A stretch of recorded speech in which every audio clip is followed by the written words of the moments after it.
दातियां दे दाता साडे मुक्तिदाता प्रभु यीशु मसीह परमेश्वरां दा परमेश्वर राजियां दे राजा उसकी महिमा होवे। मैं doctor Jasjit Singh Punjabi Christian fellowship Sacramento California तो बुक ऑफ न्यूमेटोलॉजी उत्ते अपना अगला लैसन लैके हाजिर हाँ।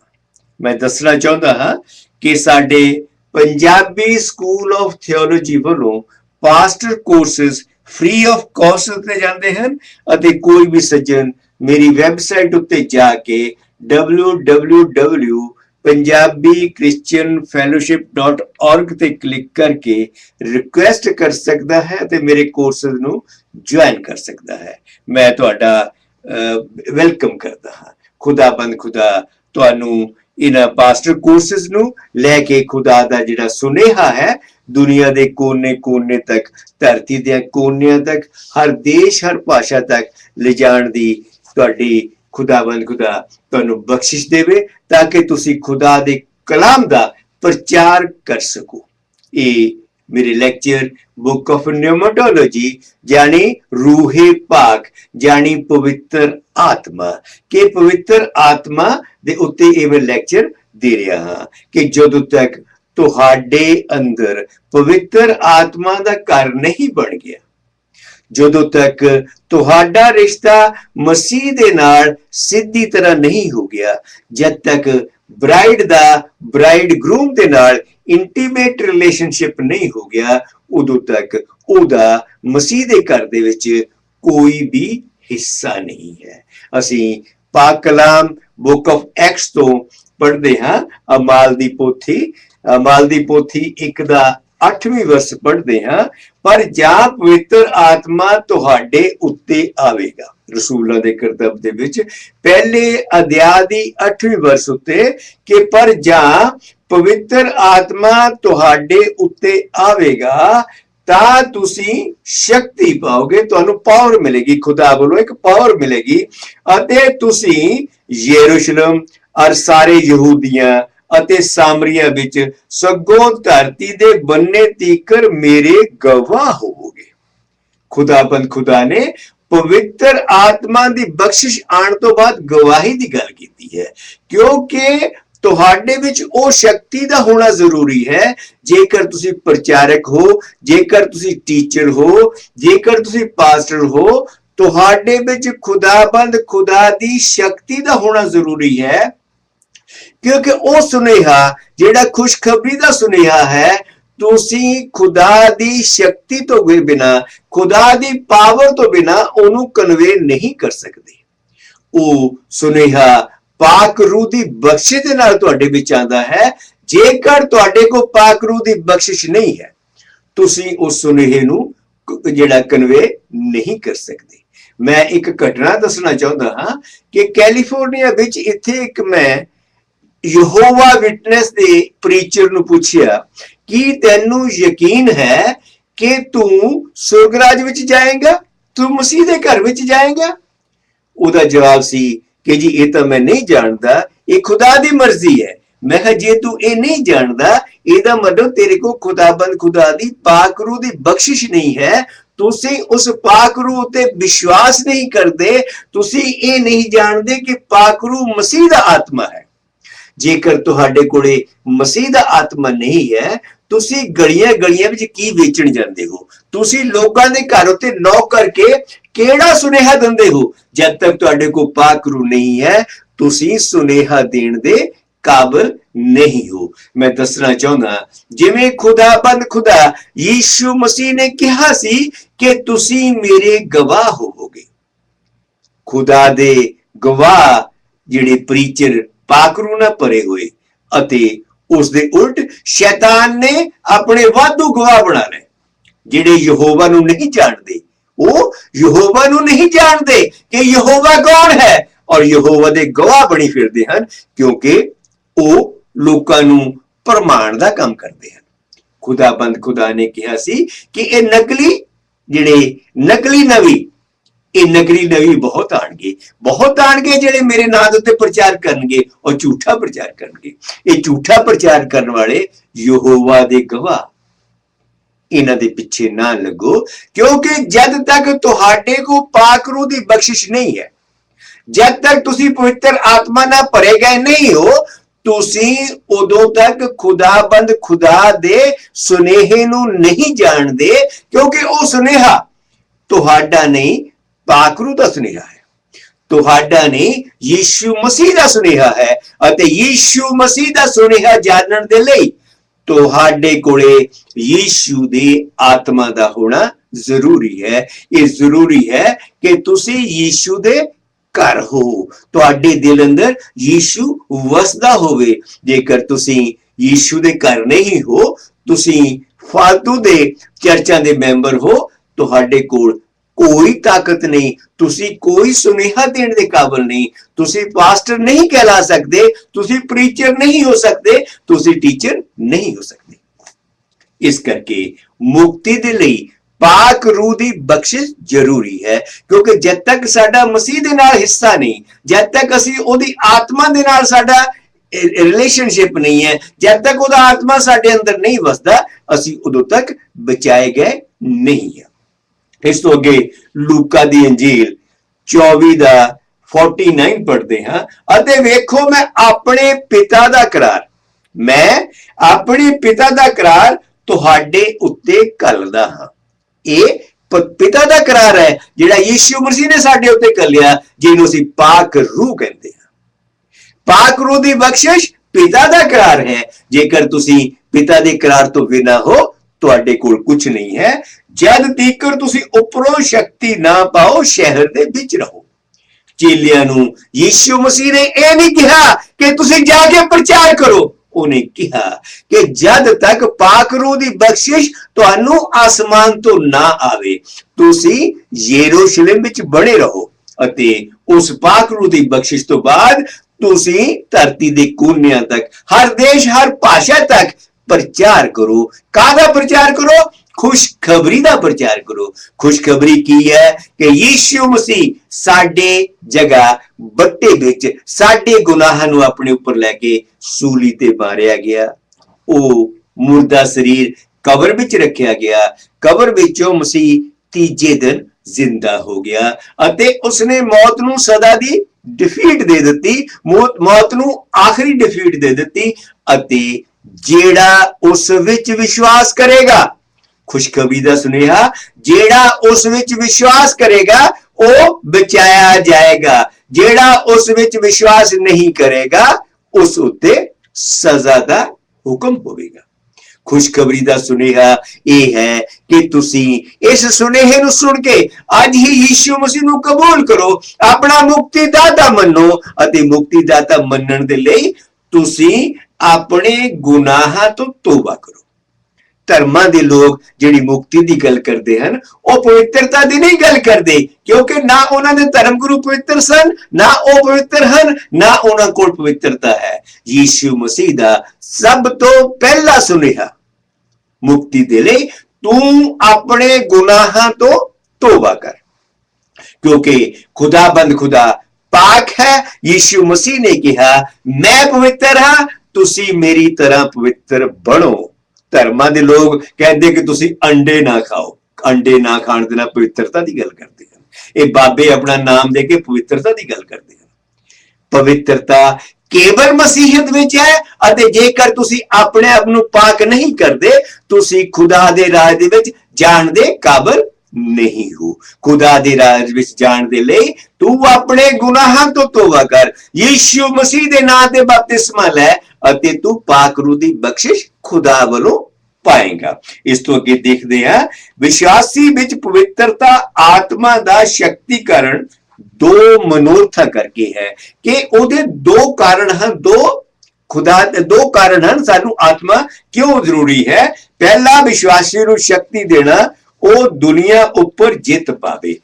विश्वासी जिहड़ा बिलीवर जिहड़ा ओ ताकत ओनू देना ताकि वो दुनियावी ढंगां तों अलग हो जाए, और दुनिया दिया रिवाजां उत्ते, दुनिया दिया सिस्टमां उत्ते, क्योंकि दुनिया जिहड़ी है इस उत्ते शैतान दा अधिकार है। वो शैतान दे अधिकार उत्ते जित हासिल करे, वो टेंप्टेशन तो बचिया रहे, ओदी जित हो जाए। अते दूसरा ਉਹ ਯੀਸ਼ੂ ਮਸੀਹ ਦੇ ਸ਼ੁਭ ਸਮਾਚਾਰ ਵਿੱਚ ਉਸ ਦਾ ਪ੍ਰਚਾਰ ਕਰੇ, ਉਹਦੇ ਮਹਾਨ ਕੰਮ ਨੂੰ ਪੂਰਾ ਕਰੇ। ਯੀਸ਼ੂ ਮਸੀਹ ਦੇ ਸ਼ੁਭ ਸਮਾਚਾਰ ਨੂੰ ਪ੍ਰਚਾਰ ਕਰੇ, ਉਸਦੇ ਯੀਸ਼ੂ ਮਸੀਹ ਦੇ ਮਹਾਨ ਜਿਹੜਾ ਗ੍ਰੇਟ ਕਮਿਸ਼ਨ ਜਿਹੜਾ ਕਹਿੰਦੇ ਆ, ਜਿਹੜਾ ਅਸੀਂ ਸ਼ੁਭ ਸਮਾਚਾਰ ਜਿਹੜਾ ਨਿਜਾਤ ਦਾ ਸੁਨੇਹਾ ਹੈ, ਉਸ ਨਿਜਾਤ ਦੇ ਸੁਨੇਹੇ ਨੂੰ ਦੁਨੀਆ ਦੇ ਕੋਨੇ-ਕੋਨੇ ਤੱਕ, ਹਰ ਦੇਸ਼, ਹਰ ਭਾਸ਼ਾ ਤੱਕ ਉਸਦਾ ਪ੍ਰਚਾਰ ਕਰੇ। ਇਹ ਤੁਸੀਂ ਮਤੀ ਦੀ ਅੰਜੀਲ 28 ਦੇ 19 ਵਿੱਚ ਪੜ੍ਹ ਸਕਦੇ ਹੋ, ਮਰਕਸ ਦੀ ਅੰਜੀਲ 16 ਦੇ 15 ਤੋਂ 18 ਤੱਕ ਪੜ੍ਹ ਸਕਦੇ ਹੋ, ਅਤੇ ਲੂਕਾ ਦੀ ਅੰਜੀਲ 24 ਦੇ 46 ਤੋਂ 49 ਤੱਕ ਪੜ੍ਹ ਸਕਦੇ ਹੋ। ਇਸ ਤੋਂ ਅੱਗੇ ਪਹਿਲਾ ਪਵਿੱਤਰ ਆਤਮਾ ਦੇ ਵਾਸ ਦੇ ਸ਼ਕਤੀਕਰਨ ਨਾਲ ਉਹਨਾਂ ਦੇ ਜੀਵਨ ਵਿੱਚ ਪਾਪ ਦਾ ਖਾਤਮਾ ਹੋ ਜਾਂਦਾ ਹੈ। ਜਦੋਂ ਪਾਕਰੂ ਦੀ ਬਖਸ਼ਿਸ਼ ਜੋ ਤੁਹਾਡੇ ਉੱਤੇ ਆਉਂਦੀ ਹੈ, ਜਦੋਂ ਸਾਡੇ ਸਰੀਰਾਂ ਉੱਤੇ ਪਾਕਰੂ ਡੋਲੀ ਜਾਂਦੀ ਹੈ, ਅਸੀਂ ਪਾਪ ਤੋਂ ਬਚ ਜਾਂਦੇ ਹਾਂ। ਸਾਨੂੰ ਉਹ ਪਾਕਰੂ ਦੀ ਬਖਸ਼ਿਸ਼ ਮਿਲ ਜਾਂਦੀ ਹੈ ਕਿ ਅਸੀਂ ਆਪਣੇ ਜੀਵਨ ਦੇ ਪਾਪਾਂ ਤੋਂ ਮੁਕਤ ਹੋ ਜਾਂਦੇ ਹਾਂ।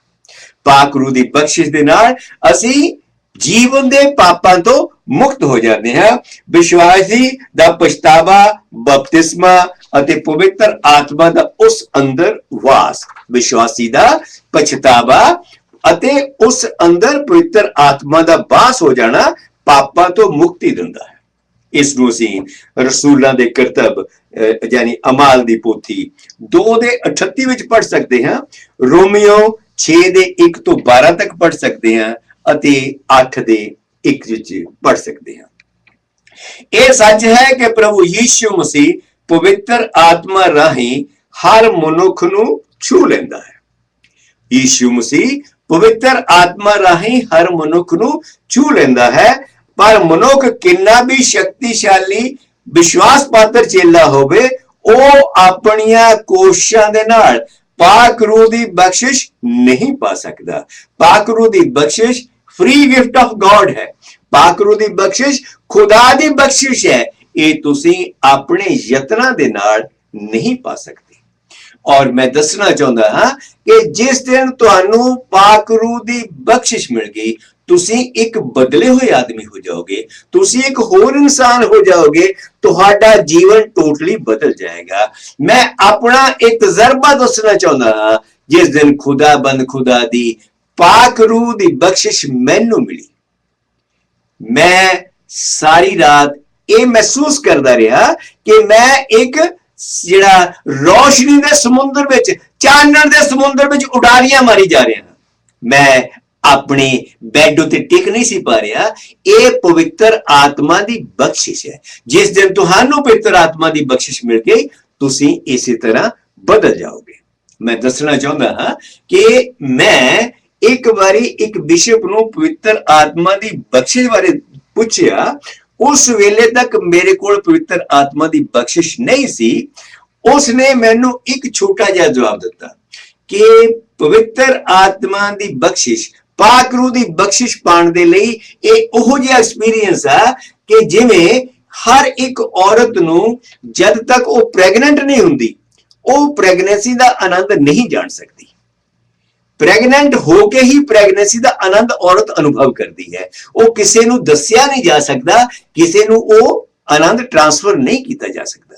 ਇਸ ਕਰਕੇ ਪਾਕ ਰੂਹ ਕਿਸੇ ਨੂੰ ਐਕਸਪਲੇਨ ਨਹੀਂ ਕੀਤਾ ਜਾ ਸਕਦਾ। ਇਹ ਪਾਕ ਰੂਹ ਦੀ ਬਖਸ਼ਿਸ਼ ਜਦੋਂ ਤੁਸੀਂ ਪਾ ਲੈਂਦੇ ਹੋ, ਕੇਵਲ ਉਦੋਂ ਤੁਸੀਂ ਉਸ ਦਾ ਆਨੰਦ ਜਾਣ ਸਕਦੇ ਹੋ। ਜਿਵੇਂ ਕਿ ਇੱਕ ਪ੍ਰੈਗਨੈਂਟ ਔਰਤ, ਉਹ ਪ੍ਰੈਗਨੈਂਸੀ ਦਾ ਆਨੰਦ ਕੇਵਲ ਉਹ ਜਾਣਦੀ ਹੈ। ਜਿਹੜੀ ਪ੍ਰੈਗਨੈਂਟ ਨਹੀਂ ਹੋਈ, ਉਹ ਉਸ ਦੀ ਪ੍ਰੈਗਨੈਂਸੀ ਦਾ ਆਨੰਦ ਨਹੀਂ ਜਾਣਦੀ।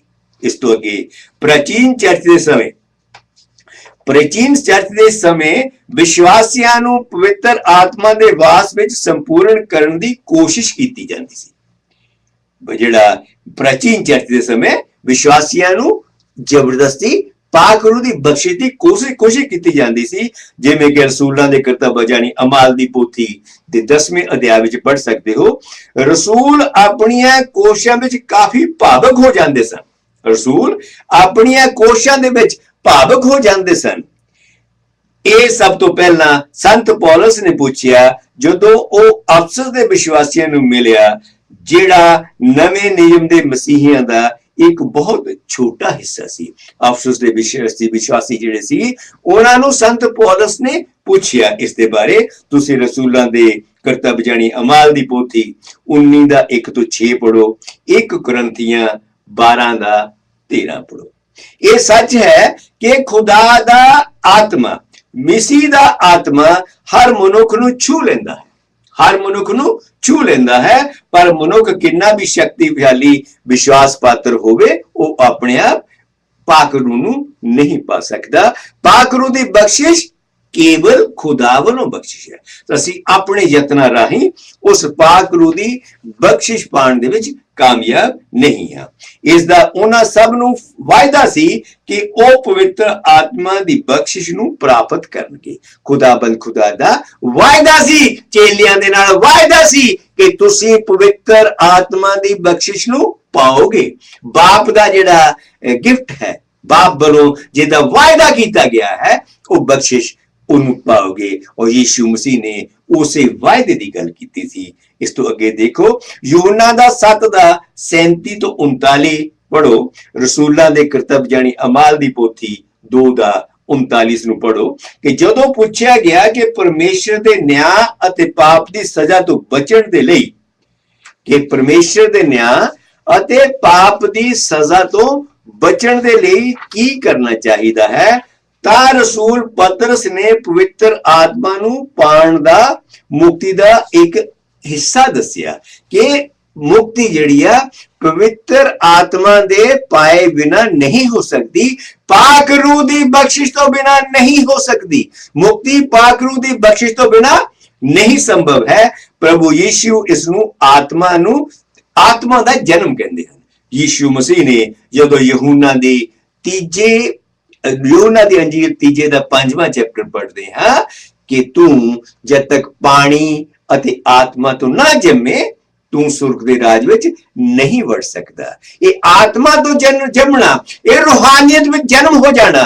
ਤੁਸੀਂ ਜਾਣਦੇ ਹੋ ਕਿ ਗੁਨਾਹ ਹੋਣ ਤੋਂ ਪਹਿਲਾਂ ਅਦਨ ਦੇ ਬਾਗ ਵਿੱਚ ਆਦਮ ਅਤੇ ਹਵਾ ਪਾਕ ਸਨ, ਪਵਿੱਤਰ ਸਨ ਔਰ ਰੂਹਾਨੀ ਸਨ, ਰੂਹਾਨੀਅਤ ਵਿੱਚ ਸੀ। ਔਰ ਜਦੋਂ ਉਹਨਾਂ ਨੇ ਗੁਨਾਹ ਕੀਤਾ, ਰੂਹਾਨੀਅਤ ਜਾਨੀ ਖੁਦਾ ਦੀ ਮਹਿਮਾ ਉਹਨਾਂ ਤੋਂ ਵਿਛੜ ਗਈ। ਖੁਦਾ ਦੀ ਮਹਿਮਾ ਵਿਛੜ ਦੇ ਨਾਲ ਉਹ ਪਾਪ ਦੇ ਅਧੀਨ ਚਲੇ ਗਏ, ਉਹਨਾਂ ਉੱਤੇ ਮੌਤ ਦਾ ਅਧਿਕਾਰ ਹੋ ਗਿਆ। ਉਸ ਮੌਤ ਦੇ ਅਧਿਕਾਰ ਨੂੰ ਹਟਾਉਣ ਦੇ ਲਈ ਰੂਹਾਨੀਅਤ ਵਿੱਚ ਦੁਆਰਾ ਜੰਮਣਾ ਜ਼ਰੂਰੀ ਹੈ। ਯੀਸ਼ੂ ਮਸੀਹ ਨੇ ਕਿਹਾ ਕਿ ਤੁਹਾਡਾ ਰੂਹਾਨੀਅਤ ਵਿੱਚ ਦੁਆਰਾ ਜੰਮਣਾ ਇਹ ਅਤੀ ਜ਼ਰੂਰੀ ਹੈ। ਬਿਨਾਂ ਰੂਹਾਨੀਅਤ ਵਿੱਚ ਜਨਮ ਲਏ ਤੁਸੀਂ ਖੁਦਾ ਦੇ ਰਾਜ ਵਿੱਚ ਨਹੀਂ ਜਾ ਸਕਦੇ। ਅੱਗੇ ਦੇਖਦੇ ਹਾਂ, ਕੋਰਨੇਲੀਅਸ ਅਤੇ ਰਸੂਲ ਪਤਰਸ ਇਸ ਨੂੰ ਮੁਕਤੀ ਮੰਨਦੇ ਹਨ। ਇਸ ਤੋਂ ਰਸੂਲਾਂ ਦੇ ਕਰਤੱਵ 10 ਦਾ 6 ਪੜ੍ਹ ਸਕਦੇ ਹੋ, 11 ਦਾ 14 ਪੜ੍ਹ ਸਕਦੇ ਹੋ। ਸੰਤ ਪੌਲਸ ਇਸ ਨੂੰ ਖੁਦਾ ਦੇ ਸਾਡੇ ਅੰਦਰ ਵਾਸ ਦਾ ਮਾਧਿਅਮ ਦੱਸਦੇ ਹਨ। ਸੰਤ ਪੌਲਸ ਕੀ ਕਹਿੰਦਾ ਕਿ ਖੁਦਾ ਦਾ ਸਾਡੇ ਅੰਦਰ ਵਸ ਜਾਣਾ ਹੈ, ਪਾਕ ਰੂਹ ਦਾ ਸਾਡੇ ਅੰਦਰ ਆ ਜਾਣਾ, ਖੁਦਾ ਦਾ ਸਾਡੇ ਅੰਦਰ ਵਸ ਜਾਣਾ ਹੈ। ਇਸ ਨੂੰ ਰੋਮੀਓ ਦੀ ਕਿਤਾਬ 6 ਦਾ 9 ਪੜ੍ਹ ਸਕਦੇ ਹੋ, ਅਫਸੀਆਂ 2 ਦਾ 22 ਪੜ੍ਹ ਸਕਦੇ ਹੋ। ਜਿਸ ਤਰ੍ਹਾਂ ਇਸ ਨੂੰ ਦੇਖਿਆ ਜਾ ਸਕਦਾ ਹੈ, ਪਵਿੱਤਰ ਆਤਮਾ ਦੇ ਵਾਸ ਨੂੰ ਵਿਸ਼ਵਾਸੀ ਦੇ ਜੀਵਨ ਵਿੱਚ ਕਦੇ ਵੀ ਘਟਾਓ ਦੇ ਤੌਰ ਤੇ ਅਨੁਭਵ ਨਹੀਂ ਕੀਤਾ ਗਿਆ, ਨਾ ਹੀ ਇਸ ਦੇ ਅਨੁਭਵ ਦੀ ਜ਼ਰੂਰਤ ਵਿੱਚ ਉਸ ਦੀ ਉਦਾਸੀਨਤਾ ਨੂੰ ਬਰਦਾਸ਼ਤ ਕੀਤਾ ਜਾਣਾ ਚਾਹੀਦਾ ਹੈ। ਪਾਕ ਰੂਹ ਦੀ ਬਖਸ਼ਿਸ਼ ਆਨੰਦ ਦੀ ਗੱਲ ਹੈ।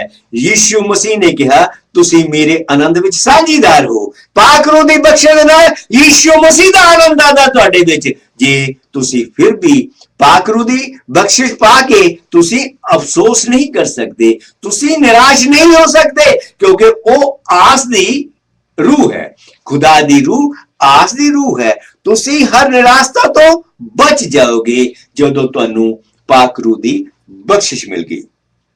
ਨਵੇਂ ਨਿਯਮ ਵਿੱਚ ਚਰਚ ਪਵਿੱਤਰ ਆਤਮਾ ਨਾਲ ਭਰ ਗਿਆ। ਨਵੇਂ ਨਿਯਮ ਦੇ ਵਿੱਚ, ਨਿਊ ਟੈਸਟਾਮੈਂਟ ਦੇ ਜਦੋਂ ਦੇਖਦੇ ਆ, ਚਰਚ ਜਿਹੜਾ ਪਵਿੱਤਰਤਾ ਨਾਲ ਪਾਕ ਰੂਹ ਨਾਲ ਭਰ ਗਿਆ। ਪਾਕ ਰੂਹ ਜਾਨੀ ਖੁਦਾ ਦੀ ਮਹਿਮਾ ਨਾਲ ਭਰ ਗਿਆ। ਉਹ ਸਥਿਤੀ ਹੋ ਗਈ ਜਿਹੜੀ ਕਿ ਆਦਮ ਦੇ ਗੁਨਾਹ ਕਰਨ ਤੋਂ ਪਹਿਲੋਂ ਦੀ ਸਥਿਤੀ ਸੀ। ਆਦਮ ਦੇ ਗੁਨਾਹ ਕਰਨ ਤੋਂ ਪਹਿਲੋਂ ਦੀ ਹਾਲਤ ਦੁਆਰਾ रिस्टोर हो गए। रसूलां दे करतब यानी अमाल दी पोथी 4:8 पढ़ो, 13:9 पढ़ो, अफसियां 5:18 पढ़ो। संत पौलुस ने हर एक नूं उत्साहित कीता, संत पौलुस ने हर एक नूं उत्साहित कीता कि ਉਹ परमेश्वर ਦੀ ਸਾਰੀ ਪੂਰਨਤਾ ਨਾਲ ਭਰ ਜਾਵੇ, ਕਿ खुदा दी बख्शां दे नाल ਉਹ ਭਰ ਜਾਣ। संत पौलुस दा यतन सी कि सारे दे सारे लोकी खुदा दियां बख्शां नाल भर जाण। अफसियां दी पोथी 3:19 पढ़ो। चिट्ठियां दा अध्ययन, चिट्ठियां दा ध्यानपूर्वक अध्ययन करन नाल ਇਹ ਸਪਸ਼ਟ ਕਰਦਾ ਹੈ, चिट्ठियां ਨੂੰ ਧਿਆਨ ਦੇ ਨਾਲ ਪੜ੍ਹਨ ਦੇ ਨਾਲ ਇਹ ਸਾਫ਼ ਹੋ ਜਾਂਦਾ ਹੈ ਕਿ ਪਵਿੱਤਰ ਆਤਮਾ ਸਭ ਵਿਸ਼ਵਾਸੀਆਂ ਵਿੱਚ ਅਤੇ ਸਭ ਜਗ੍ਹਾ ਪਰ ਹੈ। ਪਵਿੱਤਰ ਆਤਮਾ ਸਭ ਵਿਸ਼ਵਾਸੀਆਂ ਵਿੱਚ ਅਤੇ ਸਭ ਜਗ੍ਹਾ ਦੇ ਉੱਤੇ ਹੈ। ਇਸ ਦਾ ਉਹਨਾਂ ਦੇ ਜੀਵਨ ਵਿੱਚ ਮਹੱਤ ਹੈ, ਉਹਨਾਂ ਨੂੰ ਆਪਣੇ ਜੀਵਨ ਦੇ ਵਿੱਚ ਇਸ ਦੀ ਲੋੜ ਹੈ ਅਤੇ ਇਸ ਤੋਂ ਬਿਨਾ ਆਦਮੀ ਦਾ ਜੀਵਨ ਪਾਪੀ ਜੀਵਨ ਹੈ। ਉਹ ਇਸ ਤੋਂ ਬਿਨਾ ਪਾਕ रूह ਤੋਂ ਬਿਨਾ ਉਹ ਪਵਿੱਤਰ ਨਹੀਂ ਹੋ ਸਕਦਾ, ਉਹ ਹੋਲੀਨੈਸ ਵਿੱਚ ਨਹੀਂ ਸ਼ਾਮਲ ਹੋ ਸਕਦਾ, ਉਹ ਖੁਦਾ ਦੇ ਰਾਜ ਵਿੱਚ ਨਹੀਂ ਵੜ ਸਕਦਾ। ਇਬਰਾਨੀਆਂ ਦੀ ਕਿਤਾਬ 3:7-19 ਪੜੋ ਅਤੇ 4:1-11 ਪੜੋ। ਇਹ ਸਪਸ਼ਟ ਕਰਦਾ, ਇਹ ਕਿਤਾਬ ਜਿਹੜੇ ਵਰਸਸ ਮੈਂ ਦੱਸੀਆਂ ਇਹਨਾਂ ਤੋਂ ਇਹ ਸਪਸ਼ਟ ਹੁੰਦਾ ਹੈ ਕਿ ਪਵਿੱਤਰ ਆਤਮਾ ਦਾ ਉਹਨਾਂ ਦੇ ਦਿਲ ਅੰਦਰ ਵਾਸ ਨਵੇਂ ਨਿਯਮ ਦਾ ਮੁੱਖ ਤੱਤ ਹੈ। नवे नियम का मुद्दा की है? साल्वेशन का मुद्दा की है? साल्वेशन उदों तक नहीं जब तक तुहाडे अंदर पाक रूह दी बख्शिश नहीं है। जदों तक पाक रूह दा तुसीं घर नहीं बन गए उदों तक साल्वेशन का कोई मायना नहीं। तुसी साल्वेशन तो बहुत दूर खड़े हो, चाहे तुसी क्रॉस गले विच पाई घूमदे हो, चाहे तुसी बाइबल पढ़ी जांदे हो, चाहे चर्च भी जांदे हो, चाहे तुसी अपने टाइथ दिंदे हो, आमीन आखदे हो, पाक रूह दी बख्शिश तो बिना तुसी मसीही नहीं हो। इसनू इब्रानियां दी किताब 8:6-13 ਵਿੱਚ पढ़ो, 9:15 पढ़ो, 10:14-17 तक पढ़ो। अगर किसी अंदर खुदा यीशु दी आत्मा है तां ओ उसदा, जेकर किसी अंदर खुदा दी आत्मा नहीं है, जेकर किसी अंदर खुदा दा आत्मा नहीं है ओ यीशु दा नहीं है। जब तक तुहानू पाक रूह दी बख्शिश नहीं मिली उदों तक तुहाडा यीशु दे नाल कोई रिश्ता नहीं, तुसी उदों तक यीशु दे नहीं हो। इहनू रोमियो दी पत्री 8:9 विच पढ़ो। ये सब संदर्भ तो स्पष्ट हुंदा है कि इसे प्रभु यीशु दा आत्मा पवित्र आत्मा मन्निया जांदा है। ये साफ जाहिर हो जाता है कि ये पवित्र आत्मा पाक रूह जिहड़ा होली स्पिरिट है यीशु मसीह दा आत्मा है। इस आत्मा दे विच ये परमेश्वर दे आत्मा तो अलग है, परमेश्वर दे आत्मा तो उत्ते है। क्यों? क्योंकि यीशु मसीह खुदा पूरा मुकम्मल खुदा सी, ओदा खुदा दा आत्मा अते उस जीवन उन्हें साडे विच गुजारिया, इस दुनिया विच गुजारिया। हर टेंपटेशन ओदे उत्ते आई, ਉਹ ਟੈਂਪਟੇਸ਼ਨ ਜਿਹੜੀਆਂ ਜਿਨ੍ਹਾਂ ਟੈਂਪਟੇਸ਼ਨ ਤੋਂ ਉਹ ਸਦਾ ਬਚਿਆ, ਉਹਨੂੰ ਉਹਨਾਂ ਟੈਂਪਟੇਸ਼ਨ ਦਾ ਤਜਰਬਾ, ਉਹਨਾਂ ਨੂੰ ਇੱਕ ਇਨਸਾਨ ਬਣਨ ਦਾ ਤਜਰਬਾ, ਯੀਸ਼ੂ ਮਸੀਹ ਨੂੰ ਇਨਸਾਨ ਦੀਆਂ ਕਮਜ਼ੋਰੀਆਂ ਦਾ ਅਹਿਸਾਸ ਹੈ। ਇਸੇ ਕਰਕੇ ਪਵਿੱਤਰ ਆਤਮਾ ਨੂੰ ਆਦਮੀ ਦੀਆਂ ਕਮਜ਼ੋਰੀਆਂ ਦਾ ਅਹਿਸਾਸ ਹੈ। ਇਸ ਕਰਕੇ ਯੀਸ਼ੂ ਮਸੀਹ ਦਾ ਆਤਮਾ, ਪਵਿੱਤਰ ਆਤਮਾ, ਪਾਕ रूह यीशु मसीह ਦਾ ਆਤਮਾ ਹੈ। स्पष्ट है कि बहुत सारिया परमेश्वर दियां आत्मावां नहीं है, खुदा दियां आत्मावां बहुत सारिया नहीं हैं। इनू तुसी 1 कुरिन्थियां 12:13 में पढ़ सकते हो। खुदा यीशु दे आत्मा दे वास लई विश्वासी अंदर पवित्र आत्मा दा वास होना जरूरी है। उस दिन रिश्ते लई पाक रूह दा वास होना जरूरी है। इसलिए पवित्र आत्मा दे वास लई विश्वासी अंदर यीशु मसीह दा आत्मा वस जाना। इनू असीं 1 पतरस 1:11 विच पढ़दे हां, रोमियो 1:1 विच पढ़दे हां, 8:14 विच, 16 दे विच, 1 कुरिन्थियां 6:19 विच पढ़दे हां, गलातियां दी किताब 4:6 विच पढ़दे हां, 1 यूहन्ना 3:4 ਅਤੇ 4:1 विच पढ़दे हां। सिर्फ एक होर वचन ਵਿੱਚ ਸੰਭਵ ਚਿੰਨ, ਸਿਰਫ ਇੱਕ ਹੋਰ ਨਵੇਂ ਵਚਨ ਵਿੱਚ ਸੰਭਵ ਚਿੰਨ ਕੀ, ਉਸ ਸੰਭਵ ਚਿੰਨ ਕੀ ਹੈ ਕਿ ਜਿਨ੍ਹਾਂ ਨੇ ਪਵਿੱਤਰ ਆਤਮਾ ਨੂੰ ਪ੍ਰਾਪਤ ਕੀਤਾ ਅਤੇ ਜਿਨ੍ਹਾਂ ਨੇ ਪ੍ਰਾਪਤ ਨਹੀਂ ਕੀਤਾ ਉਹਨਾਂ ਵਿੱਚ ਅੰਤਰ। ਜਿਨ੍ਹਾਂ ਲੋਕਾਂ ਨੇ ਪਾਕ ਰੂਹ ਦੀ ਬਖਸ਼ਿਸ਼ ਪਾਈ ਅਤੇ ਜਿਨ੍ਹਾਂ ਲੋਕਾਂ ਨੇ ਪਾਕ ਰੂਹ ਦੀ ਬਖਸ਼ਿਸ਼ ਨਹੀਂ ਪਾਈ, ਉਹ ਬਿਲੀਵਰਸ ਜਿਨ੍ਹਾਂ ਕੋ ਪਾਕ ਰੂਹ ਦੀ ਬਖਸ਼ਿਸ਼ ਹੈ, ਜਿਨ੍ਹਾਂ ਅੰਦਰ ਮਸੀਹ ਵਸਦਾ ਹੈ, ਅਤੇ ਉਹ ਬਿਲੀਵਰ ਜਿਨ੍ਹਾਂ ਦੇ ਅੰਦਰ ਮਸੀਹ ਨਹੀਂ ਵਸਦਾ। ਇਹਨਾਂ ਦੋਨਾਂ ਦੇ ਵਿੱਚ ਫਰਕ ਜਾਣਨ ਦੇ ਲਈ ਅਸੀਂ ਉਹਨਾਂ ਮਸੀਹੀਆਂ ਨੂੰ ਜਿਨ੍ਹਾਂ ਨੇ ਪਾਕ ਰੂਹ ਦੀ ਬਖਸ਼ਿਸ਼ ਨਹੀਂ ਪਾਈ ਅਗਿਆਨੀ ਦੱਸਦੇ ਹਾਂ। ਪਵਿੱਤਰ ਆਤਮਾ ਕੁਰੰਥੀਆਂ ਦੀ ਕਿਤਾਬ 14 ਦੇ 16 ਦੇ ਅਨੁਸਾਰ ਉਹਨਾਂ ਨੂੰ ਅਗਿਆਨੀ ਕਿਹਾ ਗਿਆ ਹੈ। ਉਹ ਅਗਿਆਨੀ ਜਿਹੜੇ ਆ ਉਹ ਚਰਚ ਵਿੱਚ ਜਾਂਦੇ ਹਨ, ਆਮੀਨ ਆਖਦੇ ਹਨ ਅਤੇ ਉਹ ਪਾਕ ਰੂਹ ਦੀਆਂ ਬਖਸ਼ਿਸ਼ਾਂ ਤੋਂ ਬਹੁਤ ਦੂਰ ਹਨ। ਉਹਨਾਂ ਨੂੰ ਅਗਿਆਨੀ, ਕਿਉਂਕਿ ਉਹਨਾਂ ਨੂੰ ਗਿਆਨ ਦੀ, ਉਹਨਾਂ ਨੂੰ ਖੁਦਾ ਦੀ ਬਖਸ਼ਿਸ਼ ਦੀ ਪ੍ਰਾਪਤੀ ਨਹੀਂ ਹੋਈ, ਉਹਨਾਂ ਨੂੰ ਅਗਿਆਨੀ ਕਿਹਾ ਜਾਂਦਾ ਹੈ। ਇਹ ਲੱਗਦਾ ਹੈ ਕਿ ਪ੍ਰਾਰਥਨਾ ਘਰ ਵਿੱਚ ਉਹਨਾਂ ਵਾਸਤੇ ਖਾਸ ਜਗ੍ਹਾ ਰੱਖੀ ਜਾਂਦੀ ਹੈ, ਉਹ ਇੱਕ ਅਲੱਗ ਜਗ੍ਹਾ ਹੁੰਦੀ ਉਹਨਾਂ ਲਈ। 1 ਕੁਰਿੰਥੀਆਂ 14 ਦੇ 16 ਨੂੰ ਪੜ੍ਹ ਸਕਦੇ ਹੋ। ਅਗਿਆਨੀਆਂ ਪਰਮੇਸ਼ਰ ਦੀ ਸੌਗਾਤ ਨਹੀਂ ਮਿਲੀ। ਅਗਿਆਨੀਆਂ ਦਾ ਮਤਲਬ ਹੈ ਕਿ ਉਹਨਾਂ ਨੂੰ ਪਰਮੇਸ਼ਰ ਦੀ ਸੌਗਾਤ ਨਹੀਂ ਮਿਲੀ, ਉਹਨਾਂ ਨੂੰ ਪਰਮੇਸ਼ਰ ਦੀ ਸੌਗਾਤ ਦੀ ਘਾਟ ਹੈ। ਉਹ ਬੋਲੀਆਂ ਨਹੀਂ ਬੋਲ ਸਕਦੇ, ਉਹ ਭਾਂਤ-ਭਾਂਤ ਦੀਆਂ ਬੋਲੀਆਂ, ਉਹ ਖੁਦਾ ਦੀ ਰਾਜ ਦੀਆਂ ਬੋਲੀਆਂ, ਟੰਗ ਸਪੀਕਿੰਗ ਉਹਨਾਂ ਦੇ ਵਿੱਚ ਨਹੀਂ ਹੈ। ਇਹ ਮਸੀਹੀ ਜੋ ਨਬੀ ਨਹੀਂ ਹਨ। ਇੱਕ ਅਜਿਹਾ ਵਿਅਕਤੀ ਜੋ ਉਸ ਪਲ ਦਾ ਇੰਤਜ਼ਾਰ ਕਰ ਰਿਹਾ ਹੈ ਜਦੋਂ ਪਾਕ ਰੂਹ ਉਸ ਉੱਪਰ ਆਵੇਗਾ। ਉਹ ਹਾਲੇ ਪਾਕ ਰੂਹ ਉਹਨਾਂ ਨੇ ਨਹੀਂ ਪਾਇਆ, ਲੇਕਿਨ ਉਹ ਇਸ ਗੱਲ ਦਾ ਇੰਤਜ਼ਾਰ ਕਰ ਰਹੇ, ਉਸ ਸਮੇਂ ਦਾ ਇੰਤਜ਼ਾਰ ਕਰ ਰਿਹਾ ਜਦੋਂ ਉਹਨਾਂ ਉੱਤੇ ਪਾਕ ਰੂਹ ਦੀ ਭਰਪੂਰੀ ਹੋ ਜਾਵੇਗੀ, ਜਦੋਂ ਉਹ ਪਾਕ ਰੂਹ ਦਾ ਘਰ ਬਣ ਜਾਣਗੇ, ਜਦੋਂ ਉਹਨਾਂ ਨੂੰ ਪਾਕ ਰੂਹ ਦੀ ਬਖਸ਼ਿਸ਼ ਮਿਲ ਜਾਏਗੀ। ਇਸ ਸਾਰੇ ਦਾ ਅਰਥ ਇਹ ਨਹੀਂ ਕਿ ਵਿਅਕਤੀ ਉਸ ਦੀ ਜ਼ਿੰਦਗੀ ਵਿੱਚ ਤਬਦੀਲੀ ਨੂੰ ਮਹਿਸੂਸ ਨਹੀਂ ਕਰ ਸਕਦਾ ਜੋ ਕਿ ਪਵਿੱਤਰ ਆਤਮਾ ਦੇ ਉਸ ਬਪਤਿਸਮੇ ਤੋਂ ਪਹਿਲਾਂ ਹੈ। ਇਹ ਪਵਿੱਤਰ ਆਤਮਾ ਦਾ ਬਪਤਿਸਮਾ ਜਿਹੜਾ ਆ ਉਹ ਉਸ ਚੇਂਜ ਨੂੰ, ਉਹ ਜਿਹੜਾ ਆਦਮੀ ਦਾ ਲਾਈਫ ਦੇ ਵਿੱਚ ਤਬਦੀਲੀ ਆਉਂਦੀ ਹੈ, ਉਹ ਆਦਮੀ ਬਿਨਾਂ ਨੋਟਿਸ ਦਿਲ ਦਿੱਤਿਆਂ, ਬਿਨਾਂ ਜਾਣਿਆ ਨਹੀਂ ਰਹਿ ਸਕਦਾ। ਜਿਵੇਂ ਮੈਂ ਦੱਸਿਆ ਕਿ ਜਿਵੇਂ ਮੈਨੂੰ ਪਵਿੱਤਰ ਆਤਮਾ ਦੀ ਜਿਸ ਬਖਸ਼ਿਸ਼ ਮਿਲੀ, ਮੈਂ ਰਾਤ ਭਰ ਇੱਕ ਚਾਨਣ ਦੇ ਸਮੁੰਦਰ ਵਿੱਚ ਉੜਦਾ ਰਿਹਾ। ਇਹ ਜਿਹੜਾ ਅਨੁਭਵ ਹੈ ਇਹ ਇੰਡੀਵਿਜੂਅਲ ਨੂੰ ਹੁੰਦਾ ਹੈ ਅਤੇ ਇਹ ਜ਼ਰੂਰੀ ਹੈ। ਪ੍ਰਭੂ ਯੀਸ਼ੂ ਦੇ ਆਤਮਾ ਵਿਅਕਤੀ ਉੱਪਰ ਜ਼ਿੰਦਗੀ ਵਿੱਚ ਤਬਦੀਲੀ ਦੀ ਸ਼ਕਤੀ ਨਾਲ ਕੰਮ ਕਰਨਾ ਸ਼ੁਰੂ ਕਰ ਦਿੰਦੀ ਹੈ। ਜਦੋਂ ਪਵਿੱਤਰ ਆਤਮਾ ਦਾ, ਖੁਦਾ ਦਾ ਆਤਮਾ ਤੁਹਾਡੇ ਅੰਦਰ ਤਬਦੀਲੀ ਲਿਆਂਦਾ ਹੈ ਅਤੇ ਤੁਹਾਡੇ ਜੀਵਨ ਨੂੰ ਬਦਲ ਦਿੰਦਾ ਹੈ। ਇਸ ਲਗਾਤਾਰ ਵਿਸ਼ਵਾਸ ਨਾਲ ਤੋਬਾ ਅਤੇ ਪਾਪਾਂ ਤੋਂ ਮਾਫੀ ਪ੍ਰਭਾਵਿਤ ਹੁੰਦੀ ਹੈ। ਇਹ ਲਗਾਤਾਰ ਤੋਬਾ ਕਰਨਾ ਅਤੇ ਪਾਪਾਂ ਤੋਂ ਮਾਫੀ ਨਾਲ ਉਹ ਅਸਰ ਹੁੰਦਾ ਹੈ, ਉਹ ਤੁਹਾਨੂੰ ਬਖਸ਼ਿਸ਼ ਮਿਲਦੀ ਹੈ। ਜੋ ਬਦਲੇ ਵਿੱਚ ਪਵਿੱਤਰ ਆਤਮਾ ਦੇ ਵਾਸ ਦਾ ਰਾਹ ਖੁੱਲ ਜਾਂਦਾ ਹੈ।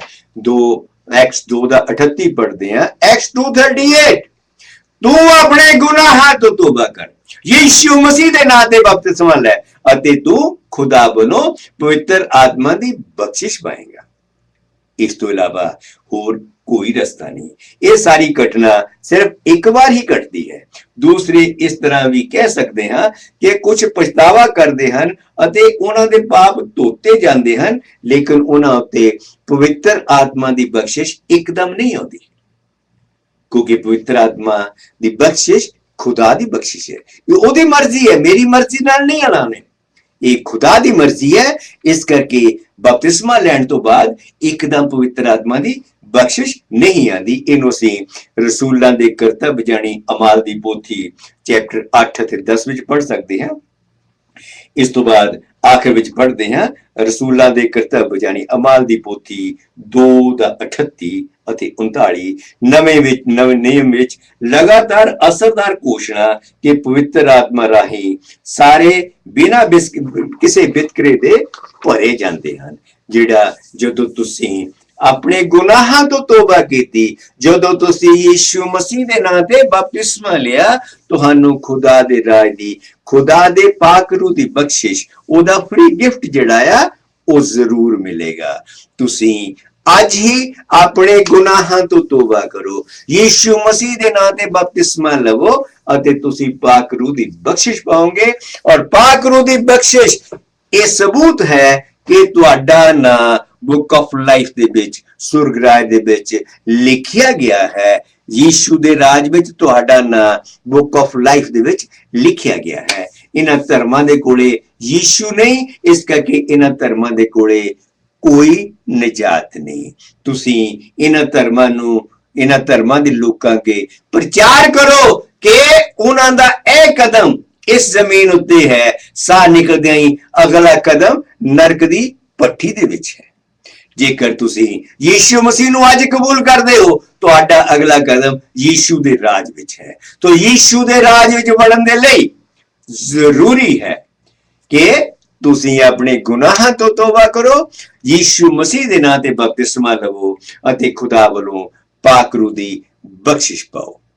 ਇਹ ਨਿਊਮਰੋਲੋਜੀ, ਬੁੱਕ ਆਫ ਨਿਊਮਰੋਲੋਜੀ ਦੇ ਉੱਤੇ ਮੇਰਾ ਅਗਲਾ ਲੈਕਚਰ ਸੀ ਅਤੇ ਇੱਕ ਲੈਕਚਰ ਬਾਕੀ ਹੈ। ਉਸ ਤੋਂ ਬਾਅਦ ਇਹ ਬੁੱਕ ਆਫ ਨਿਊਮਰੋਲੋਜੀ ਯਾਨੀ ਪਾਕ ਰੂਹ, ਰੂਹੇ ਪਾਕ, ਪਵਿੱਤਰ ਆਤਮਾ ਦੀ ਬੁੱਕ ਉੱਤੇ ਮੇਰੇ ਲੈਕਚਰ ਪੂਰੇ ਹੋ ਜਾਣਗੇ। ਮੈਂ ਚਾਹੁੰਦਾ ਹਾਂ ਕਿ ਤੁਸੀਂ ਮੇਰੇ ਲੈਕਚਰ ਸੁਣ ਕੇ ਖੁਦਾਬੰਦ ਖੁਦਾ ਤੁਹਾਨੂੰ ਪਾਕ ਰੂਹ ਦੀਆਂ ਬਖਸ਼ਾਂ ਦੇਵੇ। ਮੇਰੇ ਲੈਕਚਰਾਂ ਨੂੰ ਸੁਣੋ, ਮੇਰੇ ਲੈਕਚਰ ਨੂੰ ਬਾਰ-ਬਾਰ ਸੁਣੋ ਤਾਂ ਕਿ ਤੁਹਾਨੂੰ ਪਾਕ ਰੂਹ ਦੀ ਬਖਸ਼ਿਸ਼ ਮਿਲੇ। ਮੈਂ ਤੁਹਾਨੂੰ ਯੀਸ਼ੂ ਮਸੀਹ ਦੇ ਨਾਮ ਦੇ ਉੱਤੇ ਬਲੈਸ ਕਰਦਾ, ਤੁਹਾਨੂੰ ਆਸ਼ੀਸ਼ ਦਿੰਦਾ ਹੈ। ਖੁਦਾਬੰਦ ਖੁਦਾ ਤੁਹਾਨੂੰ ਬਹੁਤ ਰਹਿਮਤਾਂ ਬਖਸ਼ੇ। ਆਮੀਨ, ਆਮੀਨ, ਆਮੀਨ। Thank you, god bless you.